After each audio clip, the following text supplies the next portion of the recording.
Welcome, everybody. Good evening. Good evening. I think we're ready to start. So if everyone would take a seat. Can you hear me okay? Okay. Yes. So people are still coming in. So just by way of introduction, I'm Rabbi Tirzah Firestone, and this is Jason Apt. And tonight we're going to be co-moderating. Jason is one of the leaders of Chevra Kadisha. We're going to be talking a lot about who the Chevra Kadisha is and what their functions are. And we have this incredible panel of sage rabbis tonight to answer all kinds of questions. So, and we have a sage rabbi in the audience too, who's... Yeah, I'm just audience. Okay. Goes very high. Great. Okay. Great. So let's actually start with a tune that some of you know, Limno Jamini. We'll just sing it in English. It's one of the theme songs of the Chevra Kadisha, often sung from Psalms. Teach us to treasure each day. Teach us to treasure each day, that we may open our hearts to your wisdom. Oh, teach us to treasure each day, that we may open our hearts to your wisdom. Oh, teach us to treasure each day.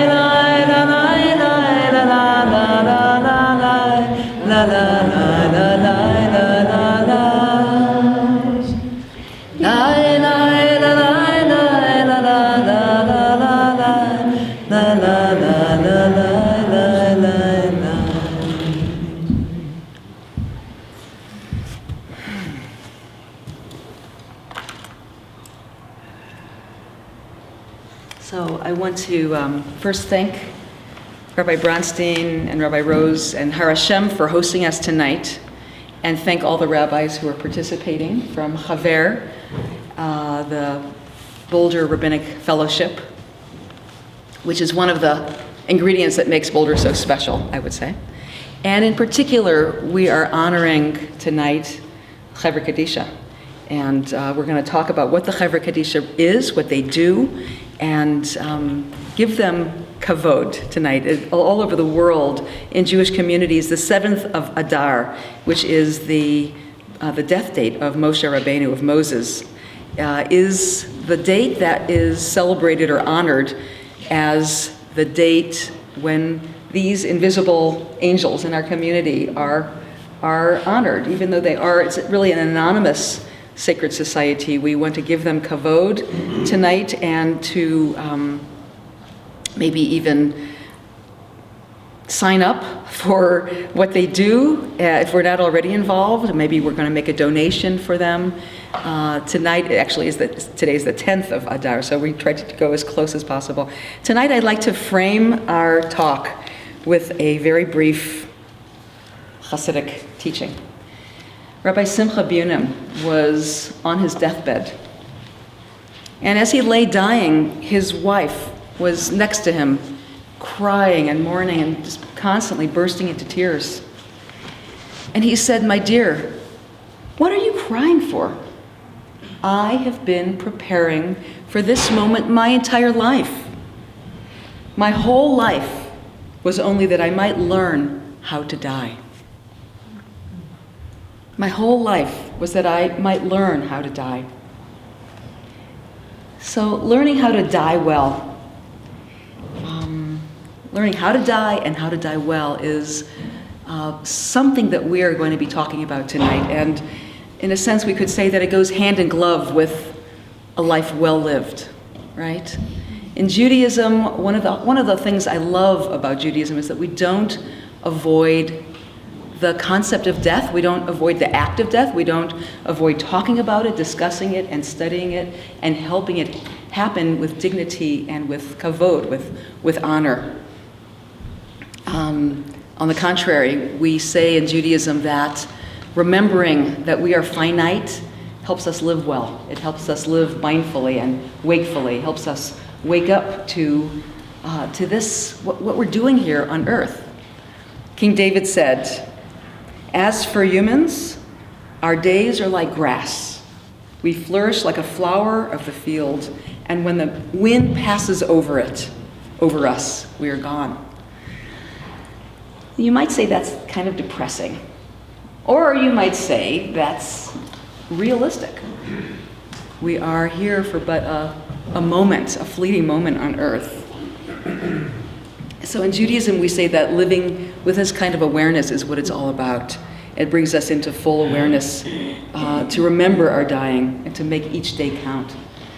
And long ago, when I was a hospice volunteer, I was a hospice volunteer for about 5 years, my end of my 20s into my 30s, and there was a saying that was constantly like a refrain: we die the way we live.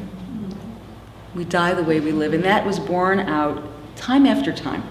The qualities and the values that are sacred to us in our lives, the things that we live out or don't live out or fail to live out, those usually come up for us in our dying process. And one of the chief values of Judaism is what? Is, we could say, along with holiness of life, is that people need each other, that we need each other. We need each other to live well. We also need each other to die well. And this is a constant refrain in Judaism, is we can't do it alone. As that famous saying, it takes a village. We understand that it takes a whole community. That's why we're constantly sharing the joys of our lives with our family and our friends and our communities. When we go through these difficult transitions of losing each other or getting ready to die ourselves, we need each other. And so tonight we're going to be learning about the wonderful, compassionate customs and psychologically astute customs in Judaism that help us go through these transitions with wakefulness, with mindfulness, and in community with love.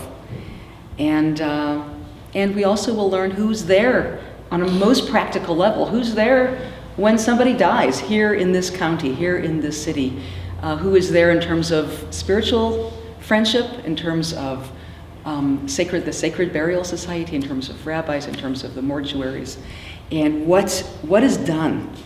Like I said, we're honoring in our community those who helped this transition, the Chevra Kadisha, and I'm not going to ask you to stand if you're active in that, because those are meant to be anonymous and private. Nobody needs to know that. It's a mitzvah. One of the greatest mitzvahs that you can do, one of the greatest deeds that you can do, is to help somebody make this transition and participate in the burial rites. And it's not for fame, and it's not for prestige, and it's not for money. It's really, really between you and your soul, between you and HaShem, you and the holy power. So tonight, close to Moshe Rabbeinu's death, we do honor you, whoever you are here tonight, and we are going to be having some of the elders, some of the leaders in the community, in the Chevra Kadisha community, and Jason is one, are going to share about the next training that's coming up this month. And so if your ears are perked and you want to know more, you can talk to the leaders tonight. If you want to sign up for the training, you can do that. And there's a sign-up sheet, and after, we're going to go from about 7 to 8:30 tonight, first with very set questions for the rabbis here on the panel, and then for your questions. We wanted to spend the bulk of the evening on your questions and your concerns, if they're not answered up front. And then afterwards, at 8:30, we're welcome to schmooze, and the Chevra has provided us with some nosh, so that we can have a drink, have a snack, and stay and talk. Okay? So,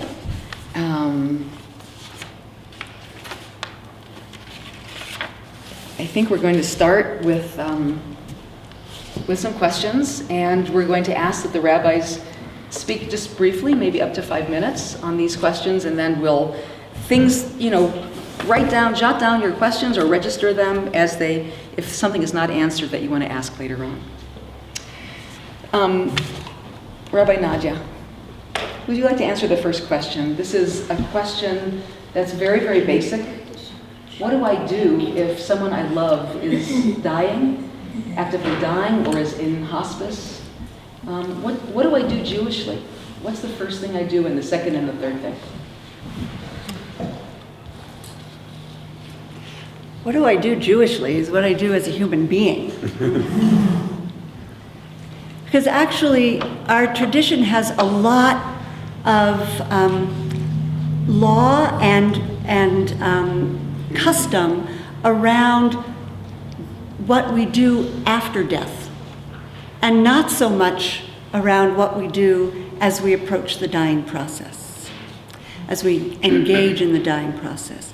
What we have then is the most important mitzvah is to just be present. And so I would say that the most important thing that we do when someone we love is dying is we devote our full attention, our open hearts, and our presence to the process that they're going through. But then more important, I think, is how each one of us has already prepared those in our lives for our death. So what I really want to share with you is more what you should be doing now, each of you as finite beings, rather than waiting until those moments when, the final curtain calls, so to speak. And what's most important, the way I know how to be with someone who's dying is the way they've instructed me to be with them. So really the most important thing that we have to learn how to do is to be able to articulate to the people whom we love what we wish for ourselves in those final months, weeks, days, and hours of our lives. How do we want to be cared for? Who do we want to have around? What kinds of music do we want to have playing? Or what kind of an environment do we want to be in? Do we want to be at home? Do we want to be somewhere else?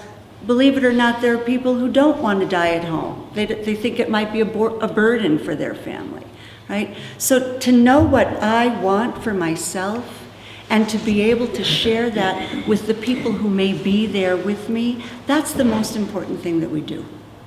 And so if there's nothing else that you do from this evening, I would really urge you and encourage you to get a copy of the 5 wishes for yourselves, if you don't already have that. Those 5 wishes are a legal document here in Colorado that include choosing who's going to make decisions for you if you're not able to make your own medical decisions, and how you want to be cared for at end of life, what kind of measures you want to be taken to either extend your life or not. But more importantly, what do you want people to know about the kind of care you want to receive, the kind of touch you want, the kind of community that you want to have around you or not? And then, most important, when we're then serving somebody or being present with someone who is dying, whose wishes have been shared with us, then we also have to be available and willing to notice that sometimes in those final moments the wishes transform into something else. And so bringing our full presence and our full selves and our open hearts is really what's most important. It starts with confronting your own mortality, dealing with whatever your fears are around death. We can't be present for somebody else if we're afraid. Right? So take care of your own work. And just a little commercial, sometime in early winter, we'll be offering a 5-day intensive workshop here in Boulder called Death as Homecoming, which is a program that we offer through the Aleph Saging Work to confront your own mortality and do your own work around your preparation for death so that you can then share that with the people whom you love. Thank you, Rabbi Nadya. We didn't introduce the rabbis. Should we do that? Okay, this was Rabbi Nadya Gross from Pardes Levavot, a Jewish renewal congregation in Erie. Tirzah, can you speak up a bit? Yes, and next to her is our hostess, Marah, is Rabbi Deborah Bronstein of this shul, HaShem, and next to her is Morah Yehudis, and who is our local sage and tzaddik, who teaches all of us, all the rabbis, and is one of our dear, beloved sages.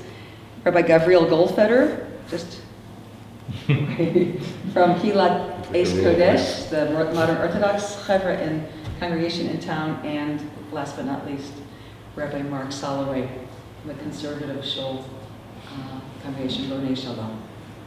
So I guess I would like to ask one of you to say, after Rabbi Nadya's beautiful introduction before, what happens at the moment of death? Who do I call? And do I need to have talked to a mortuary? Do I need to have bought a plot? What goes on? I'm in a tizzy and I haven't thought about these things, and would somebody help me? Who do I call? Rabbi Marc, would you like to take that one on? Your local rabbi is a good place to start.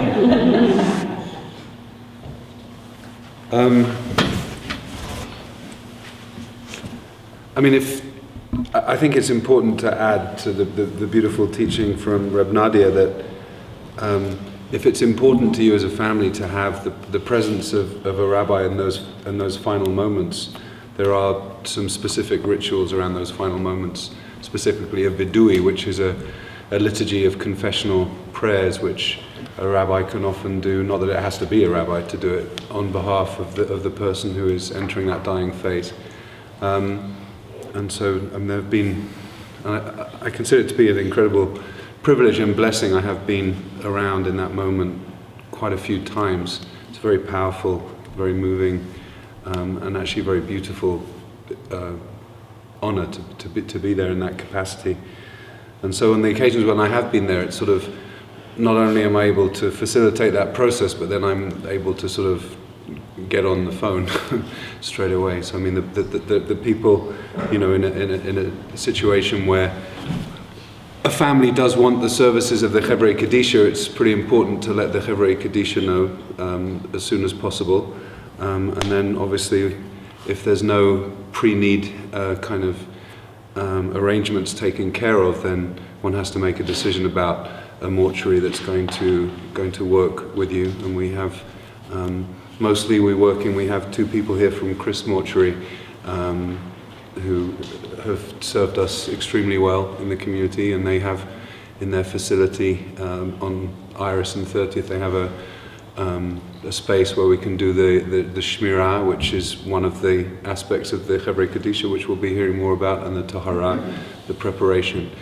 And so in my experience with Chris and with the other mortuaries who serve the Jewish community, I mean, in an ideal world, it should really be one call, and then everything kind of rolls in, because Chris will call the Chevra Kadisha, Chris will arrange, or the other mortuaries you might work with will arrange a time for you to go and visit and set up arrangements. It's very, my experience working with families is that it takes a tremendous amount of the stress out of the process if everything is sorted out pre-need, because at the time that you're actually experiencing the loss, to have to then deal with buying plots and taking care of all of those details is actually just adds to a stress. I mean, the Jewish tradition defines the moment from a death until the body is actually buried in the ground, not as mourning, but it's a separate category. People are in a period called onanut, which is not quite mourning yet, because there's the tradition recognizes that the people left behind will have to take care of these details. And the idea is, once you enter the mourning phase, which we're going to be hearing about, that you're just present in your mourning. But before that phase, there is a real need to take care of these details. But as much as possible, they can be taken care of in advance. It makes the whole process a lot easier. but even if that is all set up pre-need, there will be conversations that will need to be had with the mortuary. The mortuary, depending if the body is at home or in a hospice, a family has a choice to have the body there for a while, or indeed the mortuary will come and pick up the body as soon as you want them to.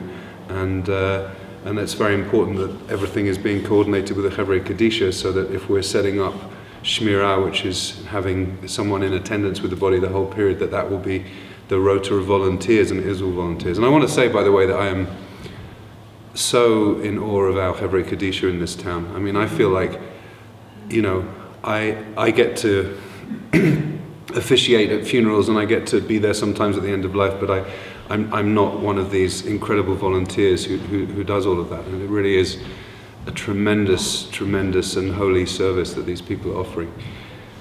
And they are all volunteers, and so the idea that that's set up as quickly as possible. So, I mean, that's a long answer. Basically, if you are affiliated to a community, a call pretty early on to the rabbi. If you're not affiliated to a community, a call to Chris or to another mortuary that you might be working with will get everything in process. And then, in some cases, you may need to call the Chevra Kadisha yourself. Thank you. This is a perfect segue, actually, from Rabbi Marc to Jason, to share what it is that the Chevra Kadisha actually does. And we're going to take questions after. Okay. Yes. People stand up. We were just asked, so I was going to say that. Thank you, Marty. So, having said that, Jason, what does the Chevra Kadisha actually do? We have two functions, two services that we provide, or rites, Shmirah and Tahara. So Shmirah is guarding of the met, the body of the deceased, from the time of death until burial. We don't leave the body unaccompanied, so this is being a companion and a midwife and being present with the body. The body is really considered revered, having just housed the soul for this lifetime. It's not that the body is just an empty body, it's still revered in that sense. And Shmirah, we do this in 2-hour shifts. So we have volunteer members at Chevra Kadisha who take 2-hour shifts around the clock with the body. And in the Shmirah room, so you're at the mortuary, you're sitting on a couch or a chair, the body is in a pine box, a very simple pine box with a candle at the head of the body. And you're sitting and you're reciting psalms, you're saying other kinds of prayers, you can meditate, practices that you already do that aren't necessarily considered Jewish. Is that it's a certain kind of spirit or quality that we ask people to bring to their reflecting on life, reflecting on the meaning of life.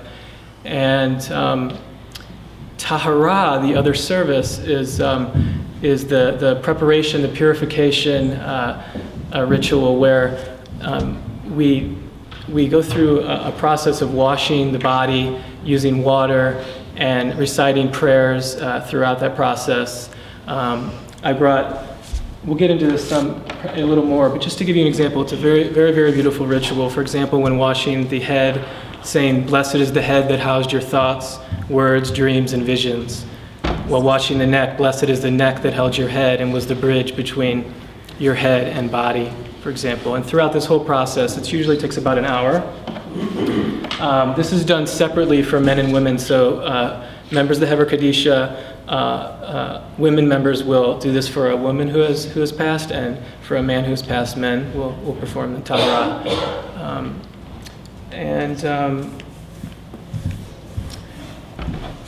This is the basics of what we do, and it's really, the Chevra Kadisha, ours in Boulder, I just want to say, started in the summer of 1996, so it's going for about 16 years. I think it was earlier than that. It was earlier. Okay. Well, it's very ancient Jewish tradition, and it's been going here for quite a long time. It's the way we think of it is it's for both honoring the deceased and really serving and supporting the mourners at the same time. So that those are also our two aims that we have. Yeah. And one thing that's so remarkable about, again, another remarkable item to know about Boulder is not only the rabbis work together in this way, but the Chevra Kadisha is made up of, it began at Neve Kodesh, but it is made of members from every community and from unaffiliated Jews and non-Jews, actually. You don't have to be a lifelong member at a congregation to volunteer. We hope that there's something that is said tonight that you realize, wow, this is an incredible spiritual practice. Let me try this out, or let me go to the training and see if I might be eligible for this kind of sacred practice. So thank you. And I know on many people's minds is a question about the ecology and the financial component of burial. And what about cremation? What about Jews and cremation? So that little bubble over our heads, we're going to land that bubble into the ample mind of Morah Yehudis, who will speak to that, if you wouldn't mind, and talking about also about why we have a plain pine box and why that's traditional, and what do Jews hold about cremation. So Reb Tirzah mentioned that this is an auspicious time because Moshe, our great leader and sage, passed away in Adar.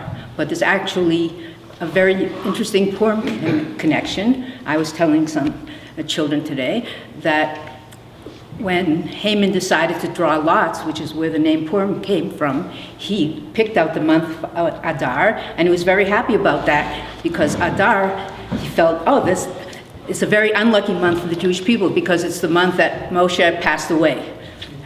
But the sages say that a voice came out from heaven saying, "You fool, didn't you realize 120 years before Moshe passed away, he was born, and he changed the world forever." So I think this is really a focus on Jewish principles that life has value not just in its immediate context, but for all eternity. And really, this is one of the reasons, as Jason mentioned, that we value the body, we value the vessel, the container that housed the soul for whatever brief period it may have been. There's a beautiful story about the previous Lubavitcher Rebbe, Rabbi Zalman's Rebbe, Rabbi Yosef Yitzchak, when he was imprisoned in Russia for teaching Torah and spreading Judaism. A guard came into his cell and found him praying, and he took out a gun and held it to his forehead and said, "Stop praying or else I'll shoot." So the Rebbe said, put down that toy. The only people that are afraid of that toy are people who have many gods and only one world. But our people have many worlds and one God, so you can't kind of shake me up by threatening me in that particular way. So this is a sense that this world really is called a world of lie, of sheker, because we can't really see things from a full picture.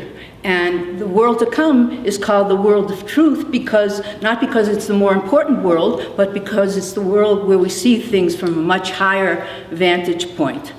And it's interesting, I was thinking that the word emet, which is a word for truth, really contains the letters aleph and then met. The word, without the aleph, which is the letter that represents God, the soul, eternity, then this world itself is a dying vessel. But if you put the aleph with the met, you get emet, you get the sense of truth. And really, the Chevra Kadisha work is called chesed shel emet, a kindness that is connected to this ultimate value of truth.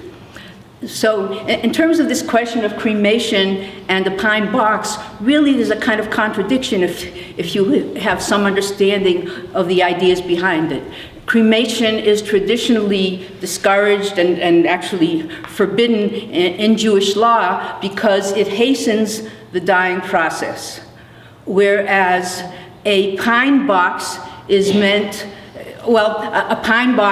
to allow the body to disintegrate at a rate that the soul is comfortable with or parallel with. Let me read you just a little teaching about this.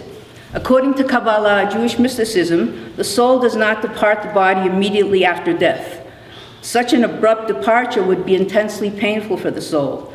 The gradual decomposition of the body allows the soul the time to slowly depart the body and acclimate itself to its new heavenly abode. The instant destruction of the body caused by cremation deprives the soul of this much-needed adjustment period. So this is one of the reasons that cremation is discouraged. And at the same time, the pine box allows for this process of disintegration, a connection with the earth in a natural way, where something, if it was a more fancy metal covered coffin, then that would delay the process too much. So in my mind, it's kind of like another very interesting Jewish law about a maid, about somebody who's in the process of dying.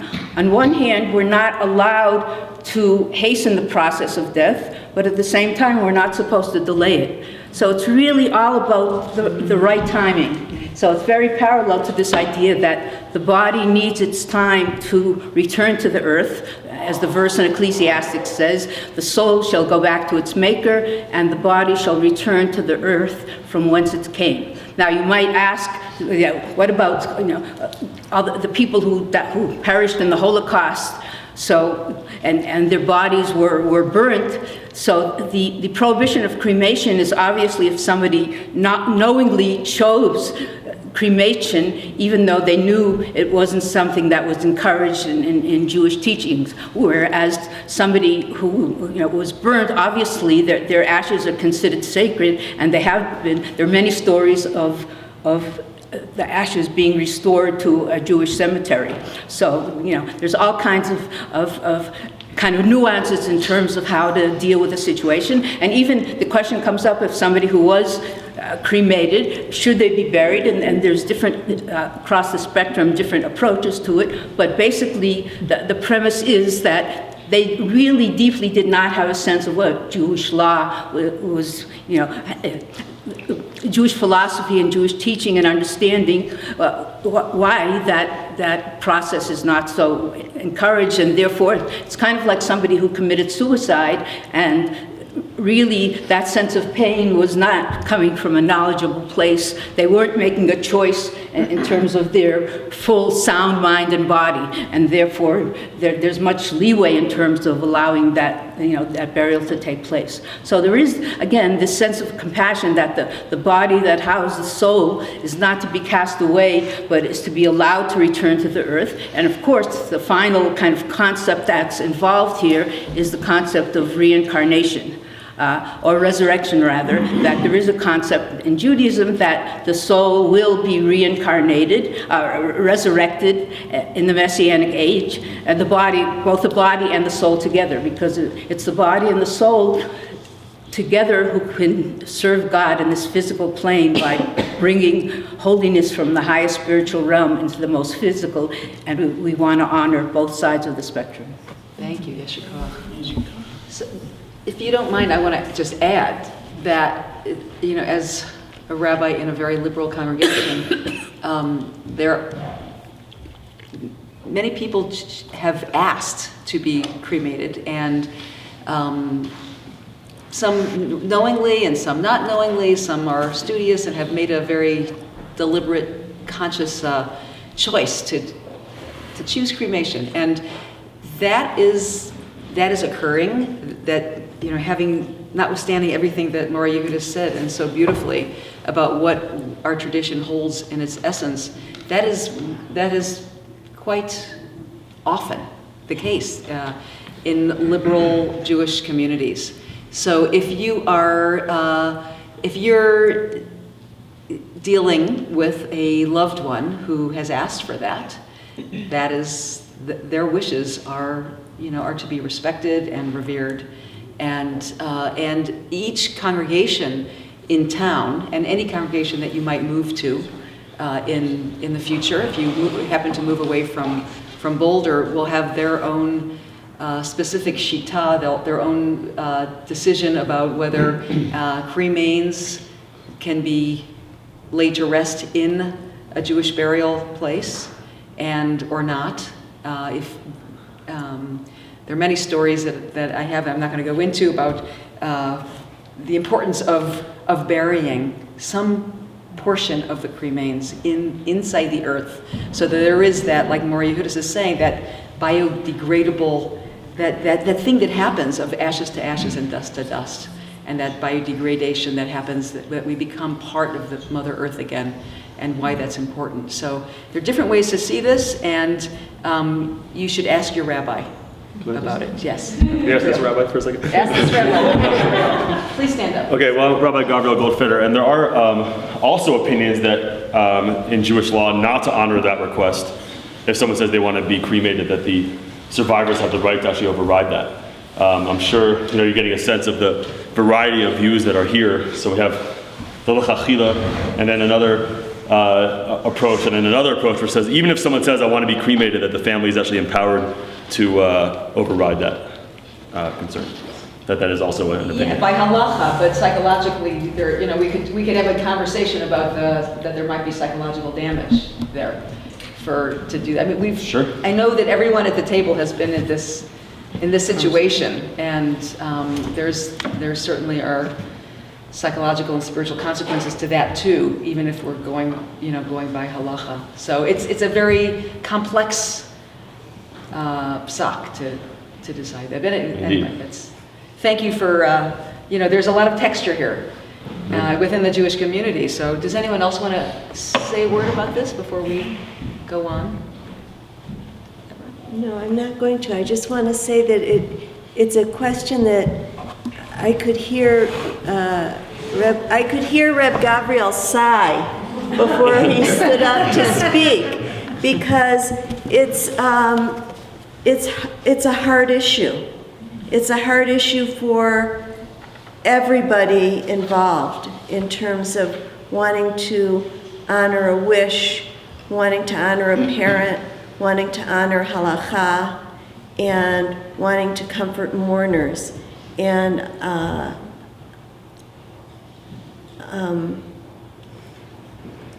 I tend to want to take care of mourners when they come to me and there's been a wish for a cremation, but I don't care for it. I feel the weight of the tradition against it, and I feel in a terrible. I feel the sigh that came out of Gavriel, and I also feel the pain of the mourner, and so. And I could hear Reb Tirzah wanting me to say something. So it's just, no, you could hear them all up here. It's a very difficult situation. Thank you. I just want to add the philosophical premise of the concept of not honoring wishes to be cremated is the idea that the soul, where it is now, would take back that request. So obviously that's an issue of faith, but that's the overriding concept behind it. Okay. Wow. We're going to move along here. And we're going to talk about kavod hamet, which is the central principle that is adhered to in everything. It's really whenever there's a question, kavod hamet is honoring the dead person. Met means the dead one, who we do believe very strongly, and we'll talk about this, I think Rabbi Gavriel will address this a little bit later, what Jews believe about what happens after death. And to speak about this, about Jewish funerals and that turning point from the process of dying into the sacredness of the funeral itself, and what are the very, very beautiful customs of the Jewish funeral, Rabbi Marc?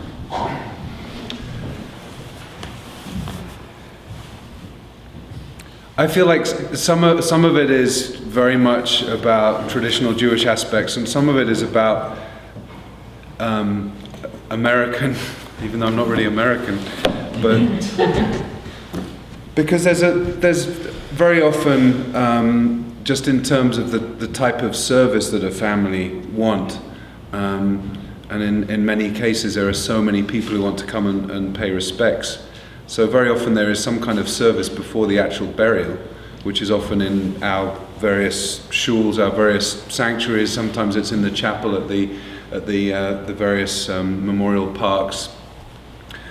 And I think, do we all have a policy not to actually have the caskets in the sanctuaries? We do, I think. Well, I don't know if we have a policy, but we We don't don't. do it. Because in some synagogues in other cities, but I don't think it happens in Boulder, the casket will actually be brought into the sanctuary during a memorial service where there'll be a eulogy and very often opportunities for mourners and other loved ones to speak.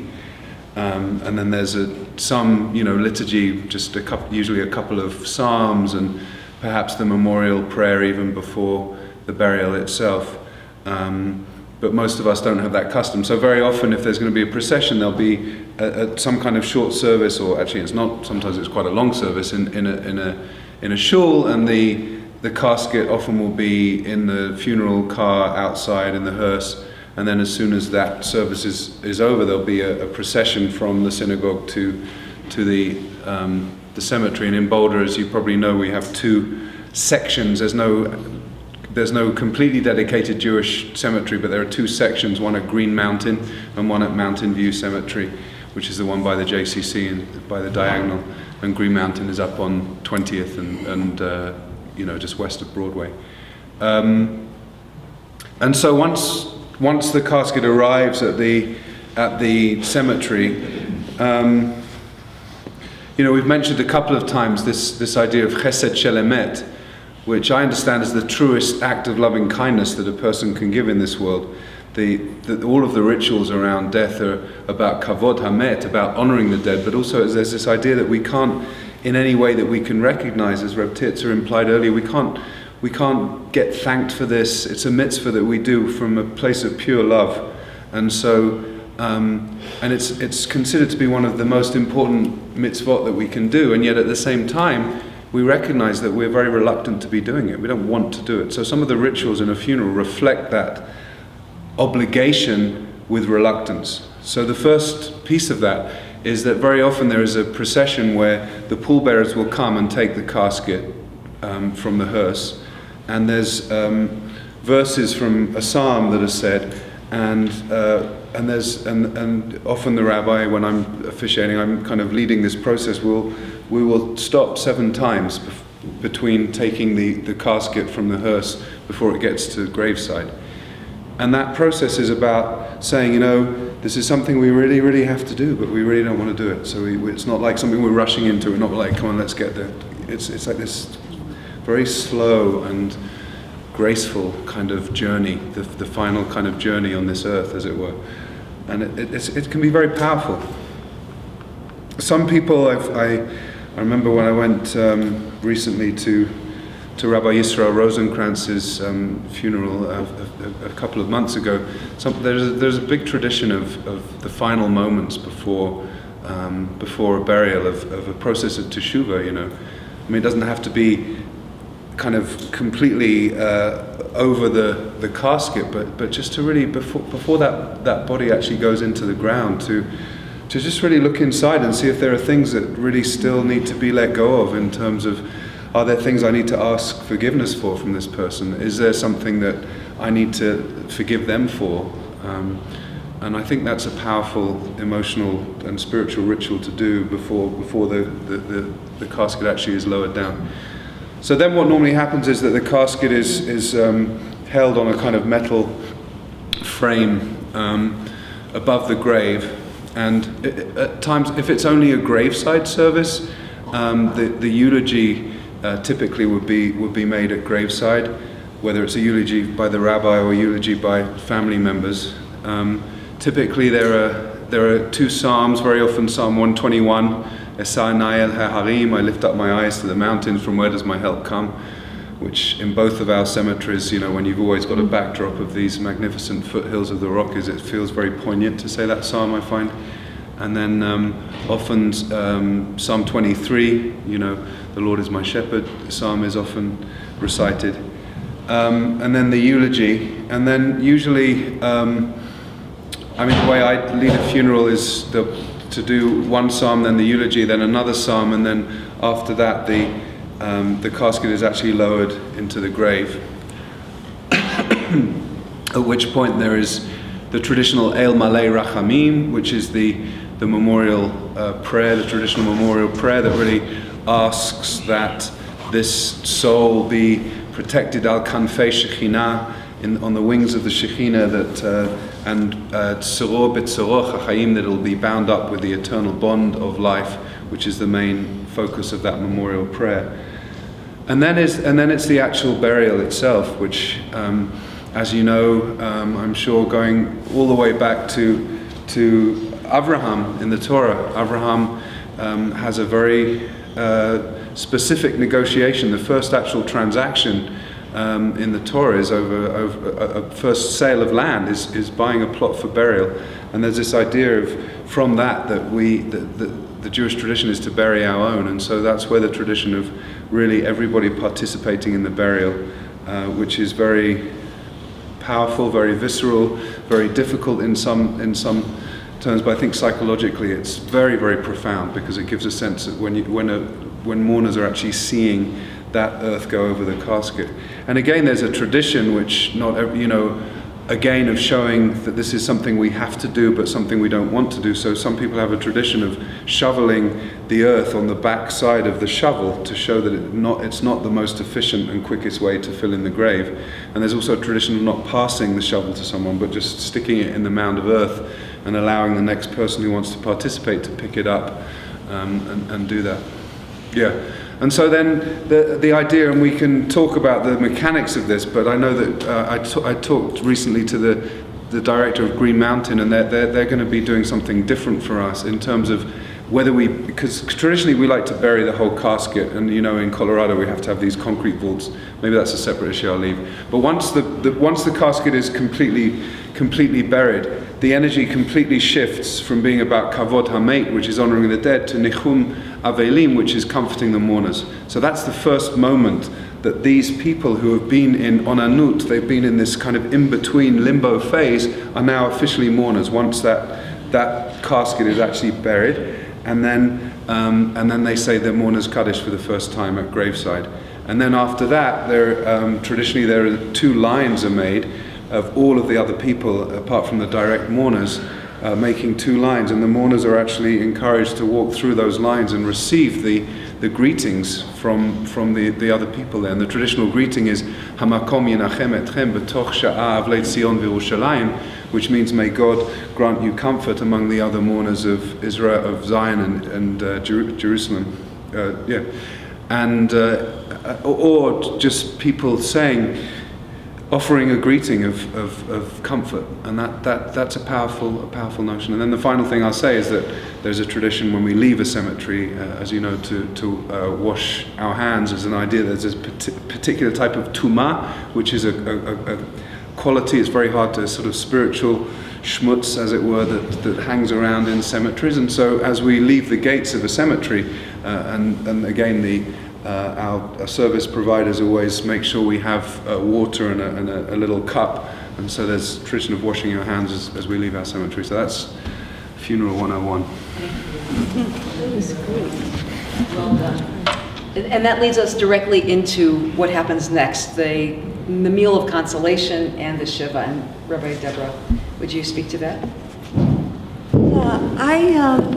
I realized while I was preparing for this that my experience personally has nothing to do with what I'm about to say. I experienced what I believe is so phenomenal about Shiva is the ordered nature of it.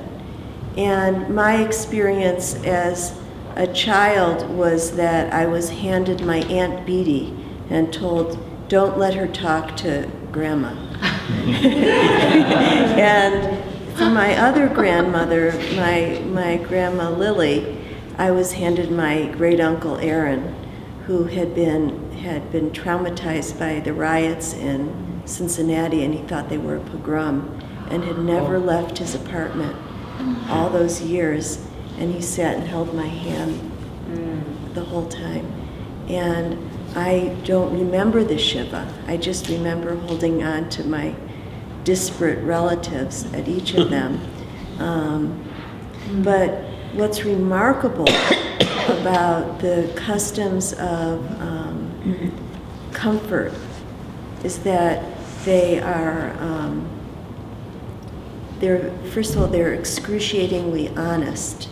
So there's no beating around the bush. There's no pretending that what's going on isn't going on. You know, when you rip a Kriya ribbon or you rip your garment, there's no going back.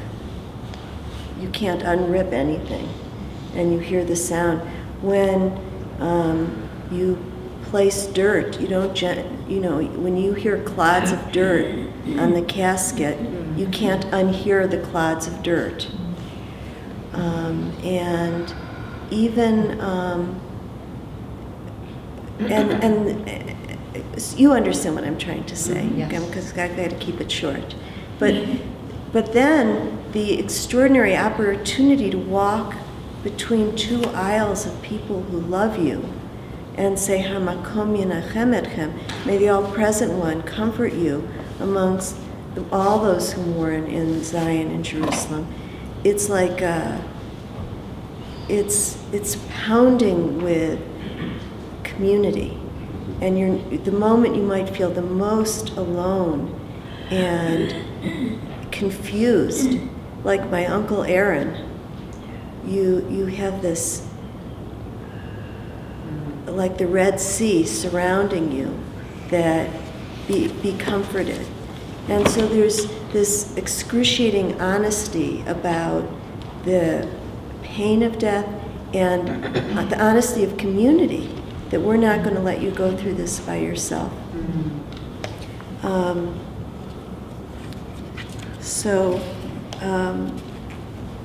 One of the things that is very important is the Suda HaHavra'ah, the meal of consolation. We call it the meal of consolation. It's kind of recreation. It has the word borei in it, bria. It's when you come back into your creative being. If you come back from the cemetery, you might feel dead inside. And then people sit you down and start feeding you like you really want to eat at that moment. But you have to eat because you're a living being. You're not dead. You're not at the cemetery anymore. You have to eat because people who are alive eat. And so you come back from the cemetery and there are people in your house, all these people in your house, and they start to feed you. And you light a 7-day candle and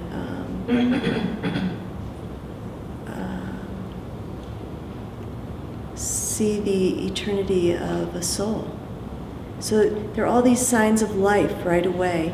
And in terms of the 7 days, the Shiva, there's a strange alternative universe created by everything happening in an unusual way.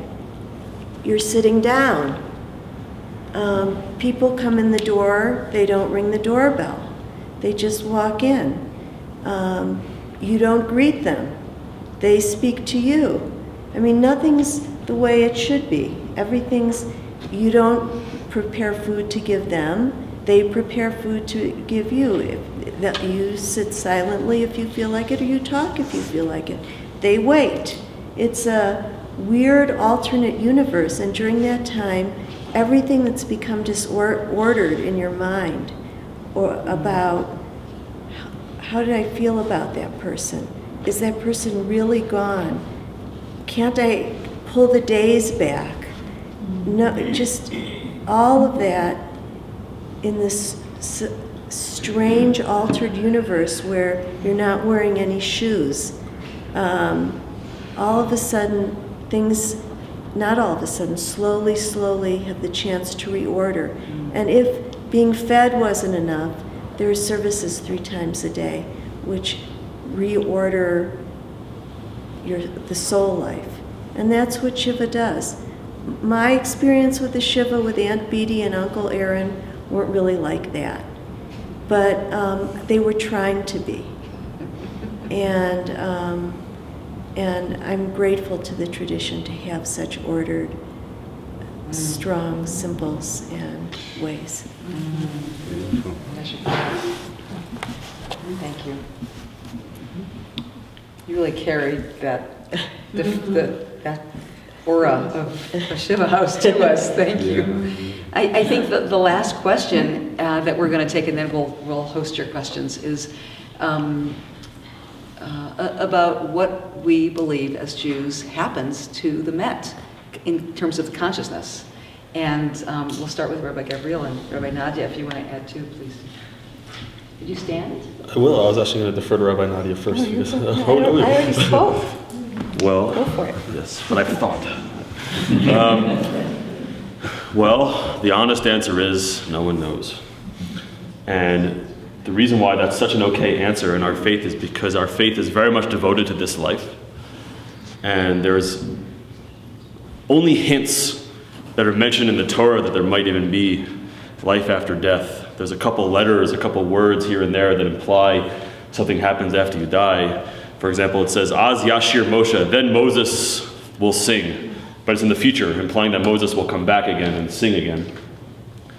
Because Judaism actually is so much devoted to this world and to what we do here. And I think that, what everyone said here tonight weaves into a beautiful tapestry about what Rabbi Soloway was saying. At that point, we don't continue. For example, one of the prohibitions in the Torah, a very profound one, is not to cut ourselves on account of the dead. To not actually cut our skin. And there are ancient civilizations that would literally cut themselves with a knife and make scars on account of the dead. As soon as that body is buried, we're shifting and we're dealing with life again. And like Rabbi Deborah is saying, we're with life and we're trying to recreate and we're trying to reestablish a sense of community and a sense of continuity at that point, as opposed to continuing some sort of obsession with the deceased. And I think like more Yehudis said as well, there's this balance where we're honoring it, we're saying Kaddish, we're doing certain ritual acts in order to benefit the deceased, and at the same time, we are really continuing with our lives. One of the really powerful things that we do, and I think this does belie or betray a certain belief that most Jews have, or the Torah seems to reflect, that there is a continuity, that we can actually continue to benefit the soul of the deceased. So the soul is actually not stagnant. It continues to move. Some say every yahrzeit, every year on the anniversary of the death, it moves up another level. Some say that capacity to move is actually enhanced by the participation of the living in the furthering of the memory of the dead. I gave a class this year, which I thought one of my best classes, was the hoodwink of making people sponsor Kiddush for the deceased on their yahrzeits. That we act like buying some Entenmann's cookies and some bananas is somehow going to benefit the deceased, and it's a nice idea, and it keeps the shuls making sure they have Kiddush every Shabbos. But in order for that to happen, it actually requires, according to there's one famous book about the process of life and death called Gesher Chaim, the Bridge of Life, and it says there that what makes the soul elevate is the Kiddush HaShem, is the sanctification of God's name in the act for the sake of that person. So not just getting together and eating bananas, but actually sort of saying a blessing, or having community, having connection, creating friendships, pondering, using the opportunity to meditate and contemplate on our present and our future. That is what elevates the soul of the deceased, not merely the bananas. So Who has bananas at Kiddush? I'm just kidding. Herring. Yeah, exactly. And if you use styrofoam plates, then it goes down and up. It's a whole. You have to really pay attention. But also, the act of Kaddish, the words don't have any magical power. The words of Kaddish don't have a magical power to make the soul fly up into heaven. What actually the Gesher Chaim says, what actually gives an elevation to the soul, is the sanctification of God's name that Kaddish brings. And Kaddish is an eerie prayer. It's a very strange prayer. It says, may God be sanctified and may God's name be made great. Who's saying this? The person who's feeling farthest from God at that point is expressing this longing and this desire to feel God's presence in his or her life. And when other people say, Amen, yes, we believe that too. We have that longing as well. We want to be a part of that as well. That is actually what creates this uplift for the soul. So we do have a variety of beliefs about that. I personally do believe in the eternality of the soul. Some people believe, as they all often say, lights out, and that's the end of the story. I don't personally believe that. There are suggestions, I wouldn't say more than suggestions, but expressions and contemplations about reincarnation. It is not one of the fundamentals of Judaism to believe in reincarnation, although I think many people do believe in reincarnation. It's also not considered to be necessarily as simple as simply the soul comes back into the next body. In Sephardic Judaism it is. That simple? It just comes back like a llama? Reincarnation is very simple. Right. We're Ashkenazim here, but Yeah, you're not Sephardic, right? Sephardic community is very big. Right, exactly. So it's something which is more in the mystical tradition and more in the Hasidic tradition. I don't think it's essential. I don't think any of these things really are mandatory in the sense that this is what you now must believe. I believe that it is something that we don't know, and therefore it's left to the realms of longing and of imagination and of connection, which is built in a very real way through our hearts and through our openness to continuing a relationship with the deceased in a very real way, rather than sort of a theological posit.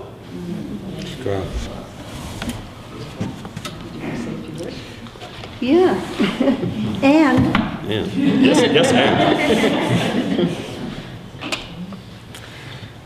sometimes the very thing that helps us confront the fact of our own mortality and not be afraid of dying is cultivating an awareness, an understanding, a belief, a trust, if you will, that there is some kind of experience of the soul after the soul has left the body.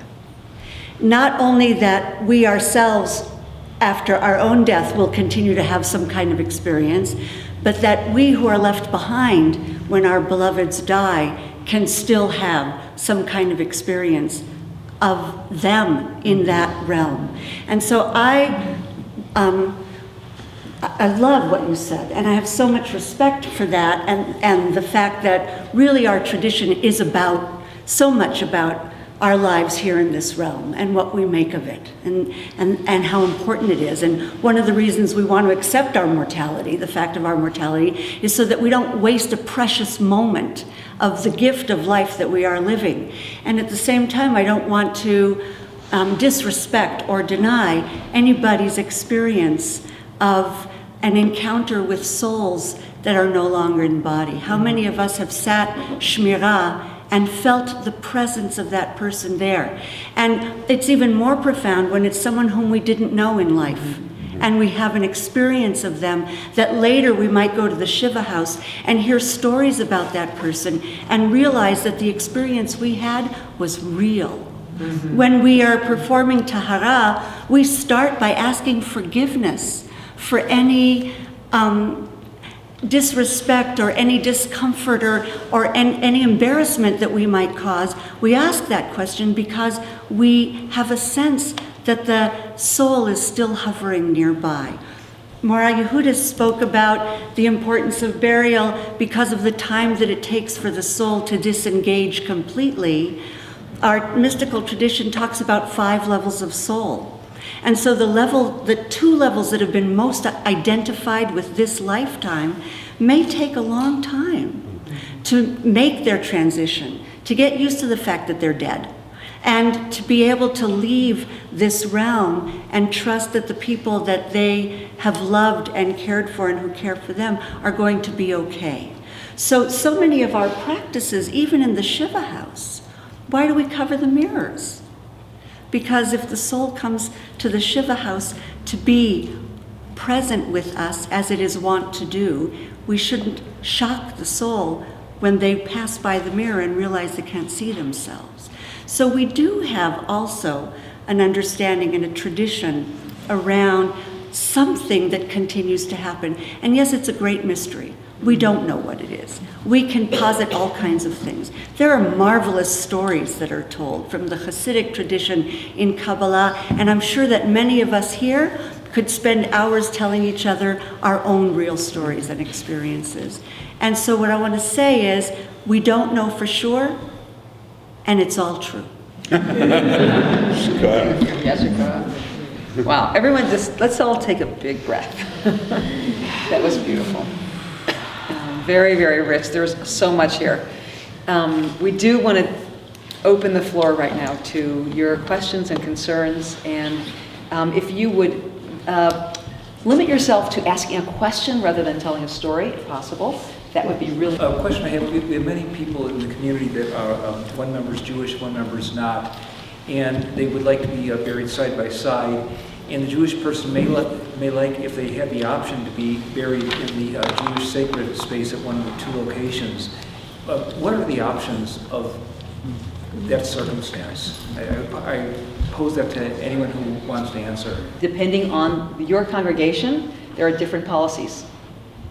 Okay, so I know that there's three different congregations that have burial grounds in Boulder, and each of those congregations have their own policy. Deborah, do you want to answer? So your policy is that a Jewish spouse and a non-Jewish spouse can be buried next to each other in the HaShem section, but there can't be any non-Jewish icons on the gravestone at all. And I would take that that's the same for Neve Kodesh as well, and the only thing that I would add to that is that there's no icons, and we also ask that when that non-Jewish person is being interred, that there be, if they have a religious leader, there's also a rabbi that's co-leading with them. Yeah, I didn't mention, we would not have, yes, same thing. Rabbi Marc? I don't really want to answer that one. Okay, so Not because I'm trying to avoid the question. Ask your rabbi. We're sort of in the process of Yeah. trying to recreate our Great. voice, so I don't... It's a good question, thank you. David, and then Marty. Stand up, though, if you don't mind. Rabbi Marc, I was wondering, or any of you, if you could expand a little bit about, you made reference to a Colorado law about concrete. There's code that in the cemeteries, there's a concrete vault that needs to be placed over the casket once it's buried. And so there's different ways that we do it. I know at a funeral recently, actually the same one, the vault was lowered onto the casket first and then buried over the vault. But that's a very hard aesthetically to have that happen. And so I would love to hear your comments on this, but what Green Mountain told me, because what we normally do, we bury the casket as much as we can so it's completely covered when I've done funerals. And then I've been told that sometimes they have to actually take out some of the earth in order to put the vault on top, because it's like this big vault. So what Green Mountain have said they can now do is they can put the sides of the vault into the grave before the casket is lowered into it. Then the casket will be lowered into it. Then we can completely bury the casket within the four walls of the vault, and then they will put the lid on separately. Now, I mean, I don't know if you are willing to do that for us at Mountain View, but it would be a really good solution to be able to do this so that we can honor our traditions and honor Colorado code at the same time. Absolutely, we'd be honored to. That'd be no problem. And it's not so much a law for cemeteries to have a burial vault. It's a cemetery requirement, and what you find is almost every cemetery would have that same requirement. But on the same page, we want to make it as easy and fit tradition and requests that we have. So if that's something they're doing, we're happy to do that. Are there holes drilled into the concrete? I mean, how is this? On the bottom, it should be open to the earth, and so there is that biodegradability. It's because of leakage and seepage and erosion, and by the way, it's really important that this is in Boulder. In Washington, D.C., they have different laws. In New York, they have different laws. In Denver, they have different laws. So depending on the quality of the soil and the erodibility, there's different laws, ordinances. Ruth, please. I just wanted to add that the bottom of the wooden casket has holes in it so that the body can disintegrate. It doesn't have to go through the solid wood. Thank you. Dr. Marty, you had his hand up. Morah Yehudis, you said that just like we allow the body to biodegrade in its time, that we allow the person to pass in their time. And I think that current hospice practice would allow giving of medications that might hasten the death. Do you have any comments on that? Each case is really different. I heard a teaching from a Rabbi Lamb in New York who went through a very critical illness, and he originally put in his wishes that DNR at a certain point, do not resuscitate at a certain point, but when he was actually going through the illness, he totally changed his mind, and he said, I want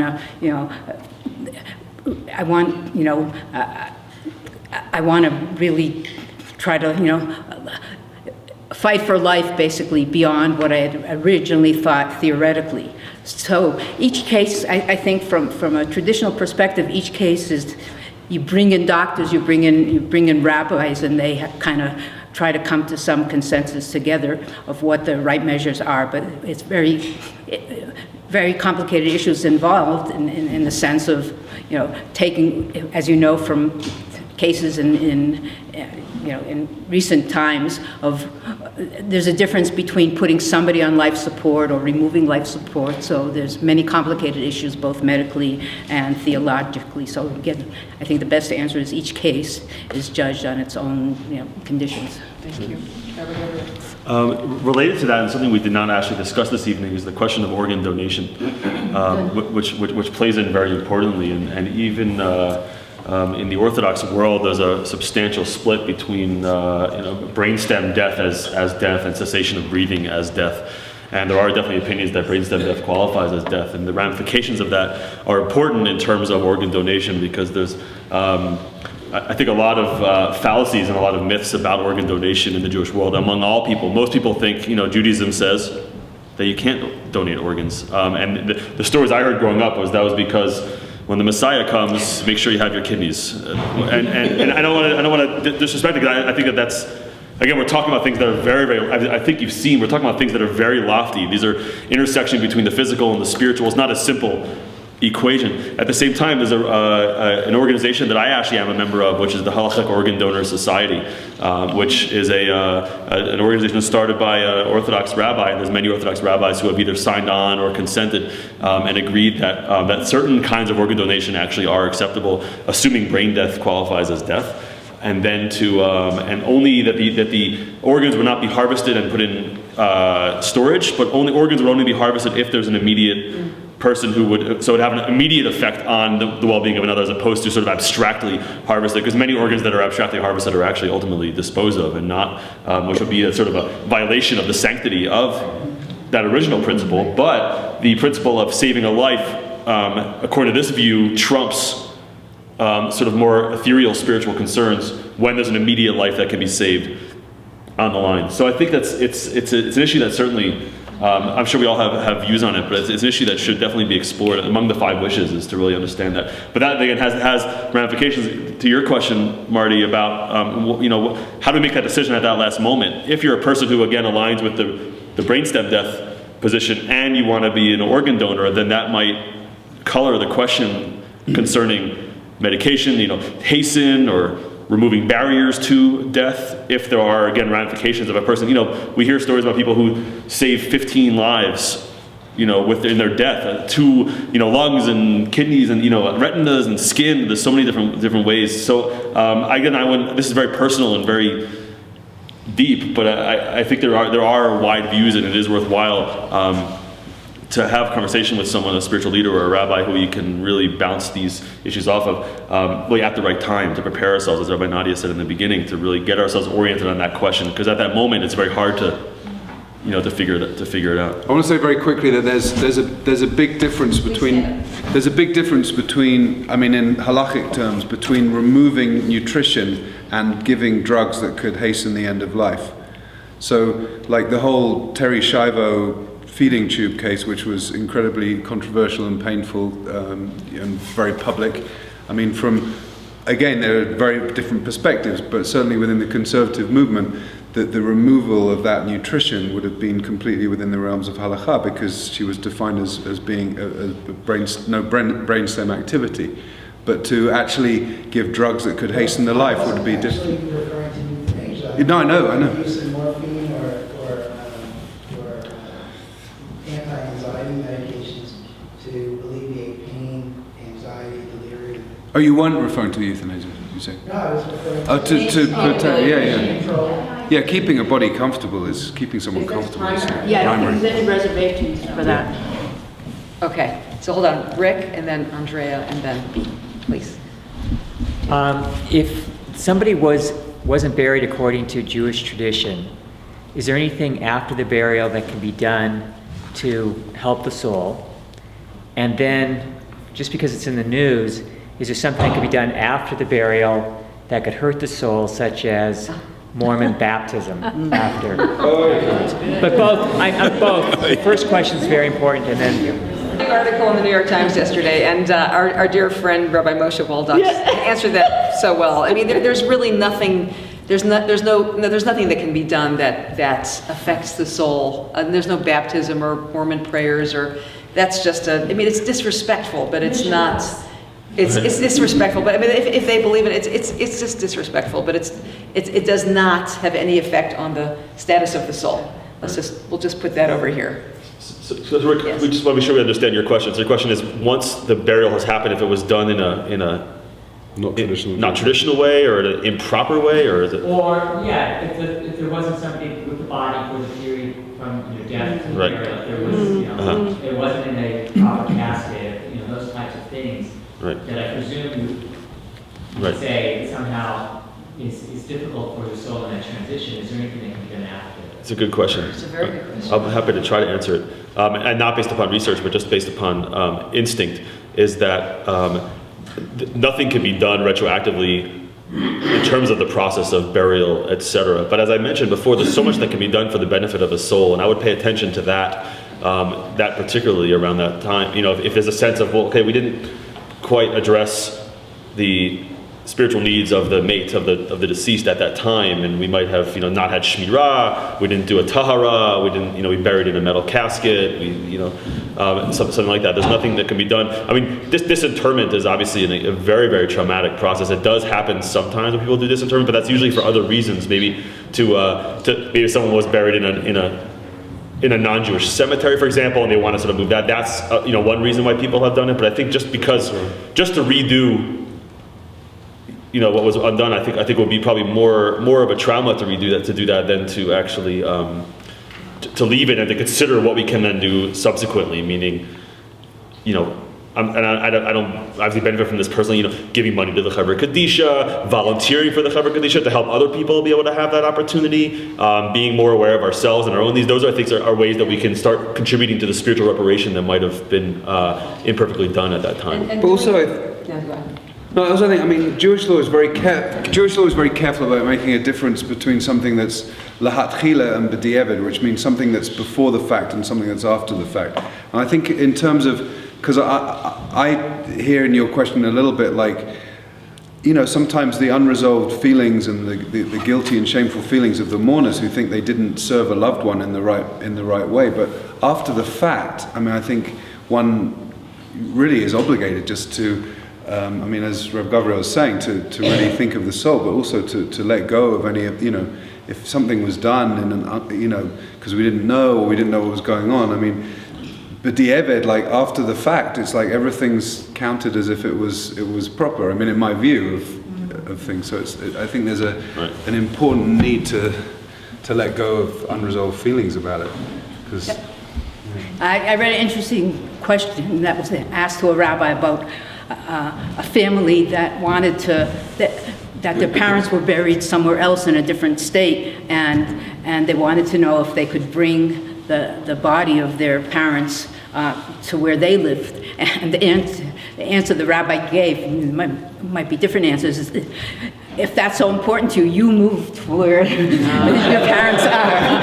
So let their parents stay put, rest in peace. Right. one of the major reasons for disinterment is to bring a body from outside of Israel to the land of Israel. That's really, Maybe only acceptable upgrade, so to speak. And it is 8:30, and so we want to keep moving, but I do want to call very briefly on Rabbi Jamie, who wants to say a quick word.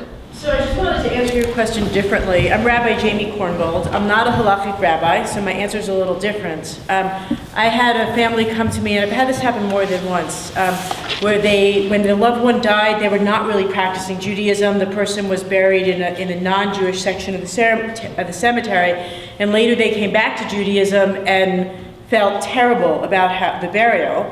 And so we went back to the plot where the person had been buried. We performed some Jewish rituals. We blew a shofar on the four corners of the plot.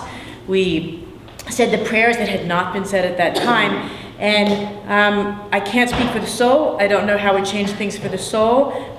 For the family, it was immeasurably healing and really opened a wide portal back into Judaism for them. Thank you. Andrea had her hand up, please. Participated in Chevra Kadisha a lot. How has it affected your religious life, your prayer life?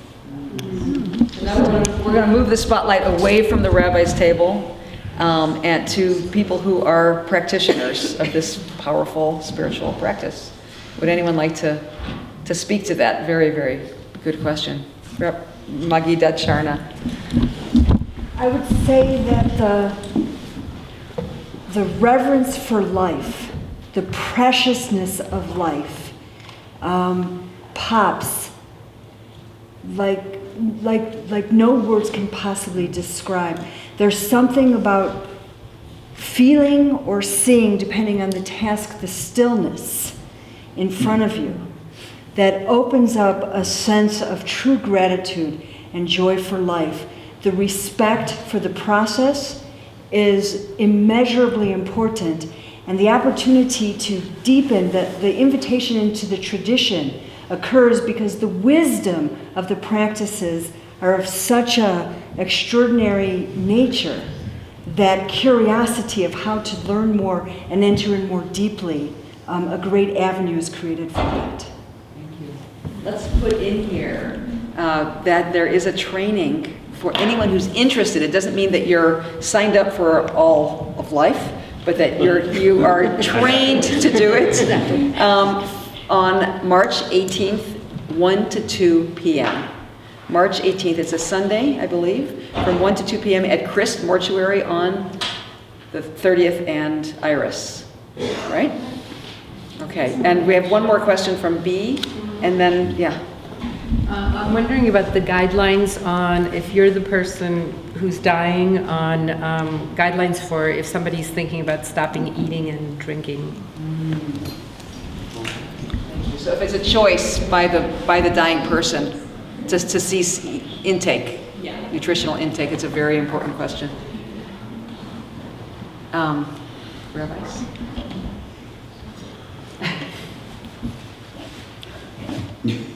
We don't force feed.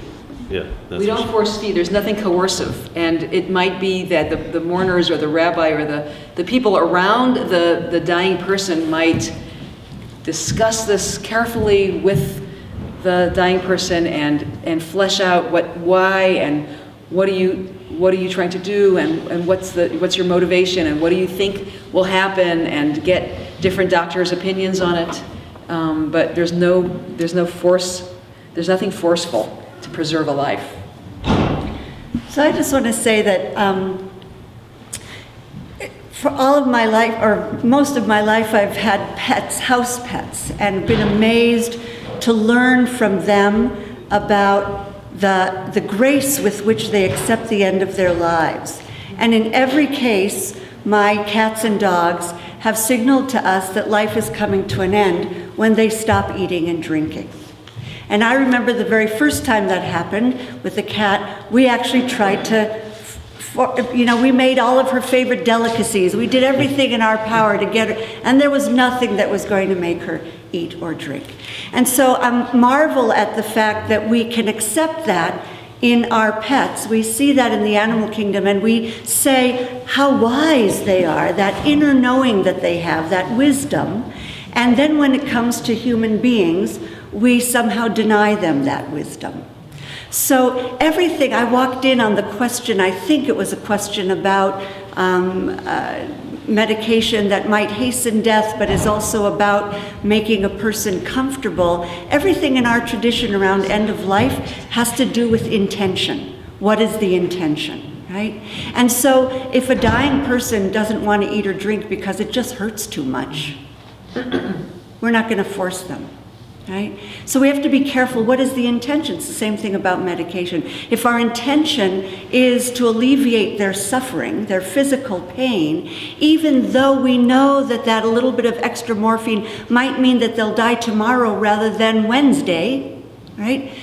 The intention is to alleviate their pain. They're going to die anyway. So if a person is dying and they want to stop eating and drinking, they're going to die anyway. If it's too painful for them to eat, you know, we have to overcome our Jewish mother need to feed them and just respect that. And I will say, and, you know, dovetailing with what Rabbi Nadya is saying, is I've been in a situation where the deterioration was so horrible and it was a degenerative disease. And I remember Rabbi Zalman really coming to the person and saying, this is a way that you can have control over your situation. You don't have to, that's the one thing that you can do. Everything else is shutting down. That the one thing that you can do to get a sense of control is to monitor your eating and drinking. And that person did that and died a very dignified death because of it. So it can be a tool in the hands of the dying. So it's after 8:30. We promised that we would go, but please do stay. I think the rabbis will and there's a sign-up sheet right here for Chevra Kadisha. Please, even if you're the slightest bit interested, put your name down and somebody will contact you to talk to you about this. I want to thank so dearly Rabbi Deborah Bronstein, who had to leave, and all the rabbis and the Chevra Kadisha, Jason and Evie and Ruth, who were instrumental in setting this up and bringing refreshments. And please remember, March 18th, if you're interested, 1 to 2, it's just a 1-hour training, and it will really change your life. Thank you and good night.